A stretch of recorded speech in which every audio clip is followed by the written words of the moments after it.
মোমবাতি আঁকার জন্য প্রথমেই আমি একটা দাগ দিয়ে নিচ্ছি। দাগটা আপনাদের ইচ্ছা মতো নিতে পারেন, ছোট বা বড়। আপনারা মোমবাতিটা কত বড় করতে যাচ্ছেন সেই অনুযায়ী দাগ নেবেন। আর মোমবাতিটা মোটা করতে চান না চিকন করতে চান সেই হিসেবে এই যে মাঝে ফাঁকা রেখে তারপরে এই পাশে আরেকটা দাগ দিয়ে নেবেন। আর ওই দাগটা যেন একটু তুলনামূলক ছোট হয় প্রথম দাগের থেকে। আর নিচে যে মোমবাতি একটু ডিজাইন করে নিচ্ছি, যে মানে যেন মনে হয় যে কোনো কিছুর উপর রাখা আছে এরকম। যেভাবে বক্সের মতো ছোট ছোট করে নেবেন, দেখতে সুন্দর লাগবে।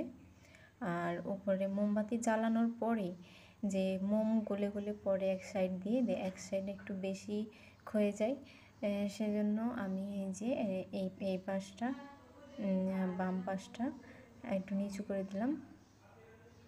আর এই যে উপরে আগুনের শিখা করে নিয়েছি। এবার যে ফিতা করে নিয়েছি, যে ফিতাতে আগুন জ্বলছে। তারপর মনে হলো ফিতাটা একটু বাঁকা হয়ে গেছে, এই জন্য মুছে আবার সোজা করে দিলাম। এই তো সোজা করে দিলাম। মোমবাতি আঁকাটা খুব কঠিন কিছু না, একদম ইজি। আর যে নিচের দাগগুলো মনে হলো যে একটু বাঁকা হয়েছে, তাই মুছে আরেকবার ঠিক করে দিলাম। এবার এই যে হাইলাইট করে দেব একটু। আপনারা চাইলে এটা অ্যাভয়েড করতে পারেন।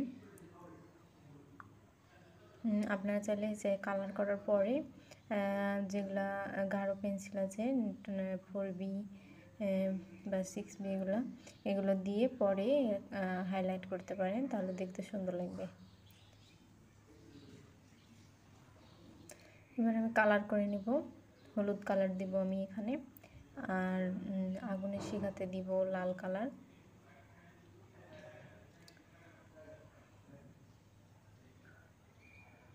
আর কালার করার সময় অবশ্যই লক্ষ্য রাখবেন যেন রঙটা বাইরে বের না হয়।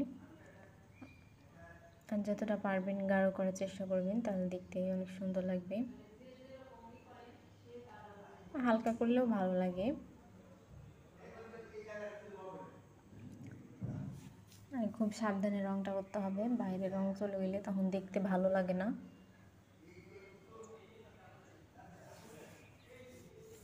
আর রং করার সময় অবশ্যই যে বর্ডারের দিকটা আগে করে তারপর ভিতর দিক করলে বাইরে বের হওয়ার চান্স অনেকটাই কমে যায়। এবার লালটা করে নিচ্ছি। সুচালো জায়গাটা খুব সাবধানে করতে হবে, যেহেতু অনেক চিকন জায়গাটা বাইরে বের হওয়ার সম্ভাবনা রয়েছে, এই জন্য।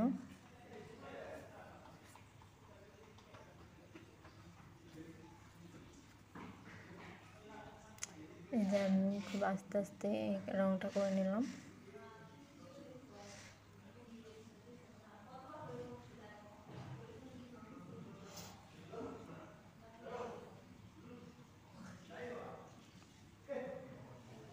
একটু গাঢ় করবেন, এই তো।